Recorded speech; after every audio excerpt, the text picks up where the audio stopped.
Hit it. Yay. Have We're you talking ever about had that awful narcissistic throw you under the bus, take credit for all your work, make nasty comments about you, boss? Mm. Boss. Say it louder for the ones in the back, Haley. Yeah. Yes. Well, and I mean, I think that's one of the reasons that so many women leave their corporate careers is because they're dealing with narcissistic bosses. Yes, you're absolutely right. Yes, I've heard that time and time again. It can be a motivator or it can take you down. Like literally, I've heard of women like going into depression, like we talked about before, even having suicidal thoughts, or it's a motivator for women to be like, well, guess what? I'm out of here because yeah, Peace out. I'm gone. Yeah, I had somebody comment on my post today that she said that's exactly, or no, my live today. She said that's exactly what I did. That's how she just did what she was doing at her work, and she did it on her own. So, I mean, we are really smart. And you don't have to put up with the crap anymore. Yes. That's one good way to deal with that narcissistic boss is give them the old middle finger. Hiya, peace sign, I'm out of here. Yeah. Look what I can do all on my own, which I was already doing on my own. Because, you know, like I had a client over the summer and she was telling me about her narcissistic boss. And when she had to leave, she had to be on sick leave. He was falling apart because she did his job. She did everything. So now what was he going to do? Right? Can't take the credit when she's not exactly. Yeah. You know what this is? Yeah. The world's smallest violin playing the world's saddest song, right? Yeah, because he was doing his job with one hand tied behind her back because he probably didn't actually do any productive work. Right, but took the credit for it. Oh, absolutely. He's in a higher position. How is he in a higher position than her? How does that even make sense? Oh, and that is part of the challenge of dealing with these people, right? Because of the narcissism, because of the head games. Yeah. They've inserted themselves into this supervisor or manager or director or team lead or whatever position. And now you've got them to report to and they're claiming credit for your work. And a lot of them are in those positions. A lot. You know what else I find through watching Kitchen Nightmares with Gordon Ramsay? Restaurant owners. Yes. Not all of them. But I'm going to say out of all of the episodes that I watched, I think there was one that wasn't. Now, if it's a couple, I'm not talking about both of them in the couple. But yeah, like there was one who wasn't. The rest of them were. Well, and there's a reason that their business is doing so poorly. Right. It's because they blame everybody else. They don't take any responsibility for themselves. It's not the food. It's not this. And yeah, and narcissistic behavior is so predictable. So predictable. And that's why I share all the time the red signs with women, because I want them to see how freaking predictable this is so that they can spot it out so early on and know, like, not going there. Yeah, I can see this like a blinking neon sign by the side of the road. Yeah. Yeah. Yeah. Yeah. And it can be the narcissist who hires you to do a job too. So if you're working side gigs or side hustles, sometimes you run into narcissists there too. Oh yeah. They're everywhere.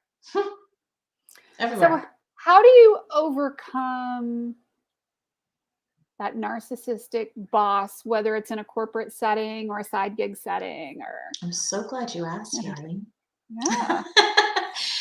So here's what I shared today. I shared, listen, I could sit here and give you, 3 ways and do this and do that. That will work temporarily, but I don't like sharing I like getting to the nitty gritty. I like getting deep and sharing what's actually going to work.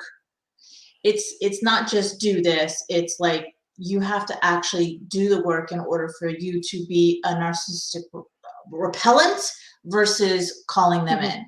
So the 3 things that I shared today was number 1, how can you, the audience, not take the narcissist's behavior personally, right? Because that's what this is about, right? The boss, he's being or she's being an asshole. It triggers the employee, and this is why this request came in. How do you right? Exactly. So how can you not take their behavior personally? That's one. And one of the ways to do that is to know that the narcissist is simply projecting. They're projecting their own crap. This is what they do. It's nothing personal to the other person. And then the other person has a choice to either take that on and get triggered, take it personally, or shield her or himself up and to know that's your shit, dude. That's not mine. You're just projecting, and just knowing that that person is projecting. So that was one of the things that I shared. The other one was know how to manipulate your energy in a way that the narcissistic boss doesn't mess with you. Because here's the thing, narcissists know energetically who they can get away with, who they can get their bad behavior away with, and who they don't. That's why narcissists, they mess with some people in a work setting, and they don't mess with other people. So how can the viewers manipulate their own energy to be the one who doesn't get messed with? Doesn't even bother me. Unmesswithable. Yeah, be unmesswithable when it comes to the narcissist. That's number 2, right? And the other one was, how can they show up straight out the gate, from the get-go, from the start, with an energy that repels narcissistic people versus draw them in. And I've been on both sides. So I know what it's like. You unconsciously are doing this. You don't know why this is happening. There's toxic people all around you, work, family, relationships, yada, yada, yada. And now I'm on the other side of that, where I have none of that around me. So there is a way for you to, straight out the gate, from the start, know how to repel them versus drawing them in. So those were the 3 things that I shared with everybody today, because I want to pound it in their head, Haley, so they know. Yeah. And the reality here is that you can't control a narcissist. No. And a lot of times we'd like to think that we can control people around us or fix people around us or whatever. It's never going to happen. Yes. And that's very sweet, very nice. Rescuer side of us. I was that person too. Yeah. We all have a rescuer side to us, but the reality is, no matter what, there's no changing anybody but you. You're the only one. You're only responsible for yourself. That's the reality of life. Not even our children, right? We can't even. What? I know. Sorry. I mean, I can't get my children to do what I want them to do when I want them to do it. Yeah, especially when they grow up and they're on their own. They're like, peace out, Mom. Even when they're teenagers, they're going to tell me to F off. Yeah. They're really good at that. Yeah. Yeah. And that learning that lesson about guarding your energy and your own reactions to how people are acting in a certain situation goes a long way. It does. And it's 100% doable. Anybody can do this. There's nothing special, or you gotta have like a certain eye color. No, anybody can do this. You just gotta dig and do the work. That's the whole thing. And it doesn't require magical powers or anything. And it doesn't even take that long. It doesn't even take that long. if you dive right in and you're ready, and if, you know, like for me, I took 18 months to dive really deep into my healing, but I was a hot mess before that. So Same. yeah. But even 18 months isn't really a long time, you know? Plus I was unraveling all of that. But yeah, it doesn't take that long, meaning it doesn't take years and years and years like sometimes other platforms take.